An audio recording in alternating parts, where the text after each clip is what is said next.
Alright, hey YouTube, this is Srry58, and I'm making a care video on reptiles and whatnot. This is before where I get my leopard geckos. I want to show you guys how I set them up in this big old rack thing. There's 3 of them, 30 by 18 by 7 inches high. That's how I set up 3 leopard geckos, 1 male, 2 females, and I had success breeding them and everything. Like, I would put my human hide here, sort of, and enough space for them to walk around, and I put mealworm dish right here. Everything's all good for them. So yeah, occasionally I'd have on the bottom one. On this one, yeah, this is one I just had 2 and 2 females. So, yep. And this is before getting prepared before I'm back from the expo. These are the lay boxes I use, salsa fresca. I rinse them for 10 minutes with soap and wash them and whatnot, and then I rinse them out. So you can never tell it's salsa in there, except for obviously the label, which I peel off. Let me give you a better idea of what it is. So I peeled that off so you can kind of see inside, and it does not smell like salsa at all.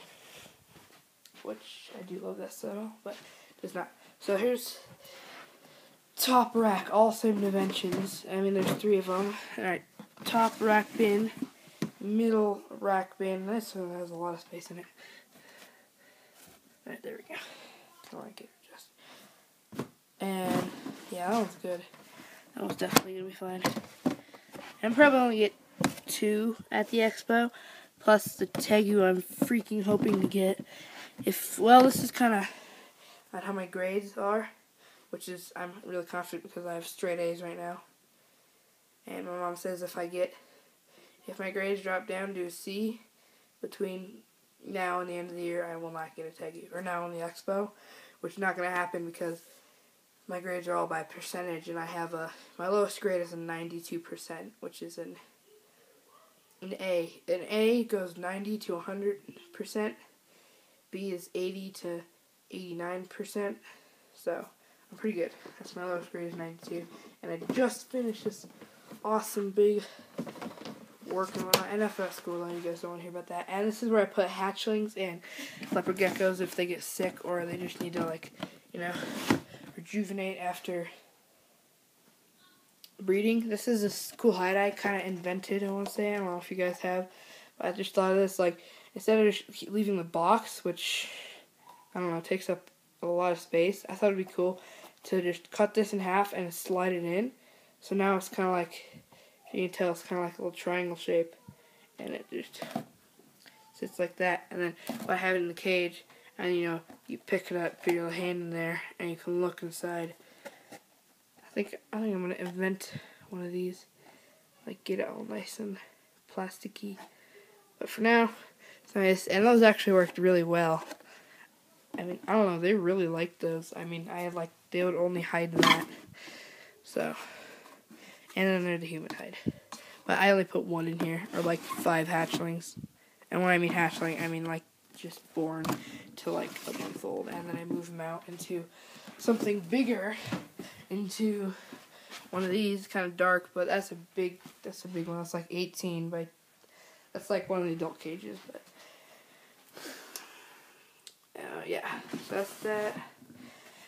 Again, bottom one right here, which always likes to mess up. I'm gonna change this around. Just had a little change up there. Anyway, it actually looks kind of cool. It looks like lungs. Boom, boom. Oh, here's the heart.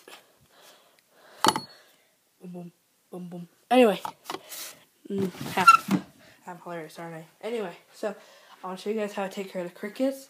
Mealworms is just inside gut load, and the stalks after you tear off the stems from the leaves of kale and arugula and whatnot for the bearded dragons. And crickets, again, gut load, got the little tubey thing they crawl into, and the carton, egg carton thing. And those are the tiny crickets. I don't know if you guys could tell me if they're baby crickets or a small species, because I want to breed tiny ones to feed to Piggy Smalls while she's growing up. Instead of keep buying them from Petco. It's like the third bag of like 50 I've had to buy. Sorry, if you guys heard that, it was not me farting. It was my smelly dog, Murphy. I'm not kidding, he's a fart machine. Oh my god, it smells. Where's the air freshener? Holy shit, dude, that smells like crap. Oh my god. Oh my, here it is. Oh, thank God. Ooh. Freaking disgusting. Buddy. Anyway, so this is, I already showed you that. Here's how I take care of the big ones. It's just kind of a bigger version of the tiny ones. And you can see they're doing amazing. I don't know if they're breeding or not, but that's definitely more than 500, which is how much I ordered. Look, you can tell when I lift this up. That's like 200 right there, and then just kind of lifting up the bottom like that. Yeah. Oh damn, I got them all mad now. Please don't jump out. Danny, jump out. That's what I kind of like, because they don't really jump unless you startle them and whatnot.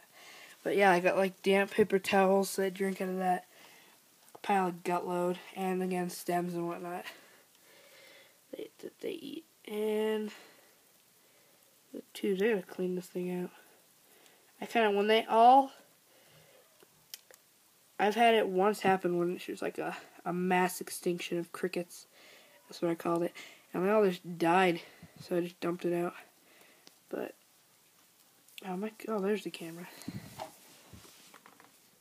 So yeah, if you guys can tell me how they breed, because I'm pretty new to the breeding cricket scene, and mealworms, I'd like to breed those too. If I could get some help on that, how to breed these guys, if I'm doing good. But that's pretty much it. Yeah. Alright, dudes. I actually kept this. Oh yeah, where's the one I wanted to show you guys? Where is this? I saw this one earlier. There he is. This guy's alive. He's this giant, just white cricket. Like, I don't know if he just molted or whatnot, but he's like, you can tell he's way bigger than the other ones.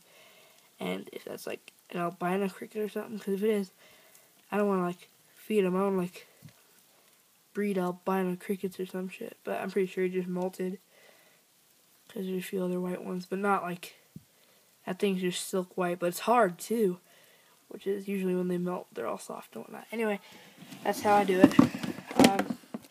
Again, always open for advice. Love some help on how to breed these, and advice on better taking care of these guys. So here's care of this, and I'll go over the armadillo lizard in a moment. This is a 1 foot by 1 foot by 1 foot, 12 inch by 12 inch box, and it has Piggy Smalls in it right there. She's just basking. She just sits there, or in between the leaves. In betwixt. But for you guys, that's not sand. That's sand with paper towel on it. So, and she doesn't go under there at all. She doesn't even know there's sand under there. And this is Reggie's cage. I ordered a 4 foot by 18 inch by 18 inch cage for him. So as soon as his cage gets here, she is going to be going into his cage. The 20 gallon long. Which is, because he's a foot long now, he needs to definitely get moved into a bigger cage. And he's, I don't know if he's 12 or 14 months, but I don't know if I'm doing good at a foot long. He's more like a 1.5 feet, almost 13 inches. For a 12 to 14 month old bearded dragon. If that's good, then I'm doing good and whatnot. But so yeah, there's a basking spot about 150 and 90. I just keep these infrared bulbs because they last forever, and I don't feel like switching off, and they can just they just provide heat. So I mean, you got your light and then your heat. You get the light and then the heat. You can tell it's the red ones.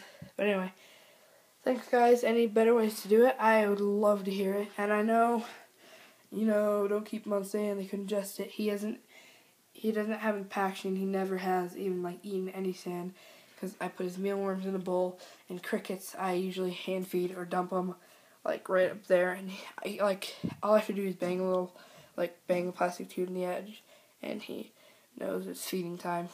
He's usually up before me, and he sees it, and he just comes up onto his rock, and I usually kind of hold it there or kind of like shake it so they kind of come out faster, and he just eats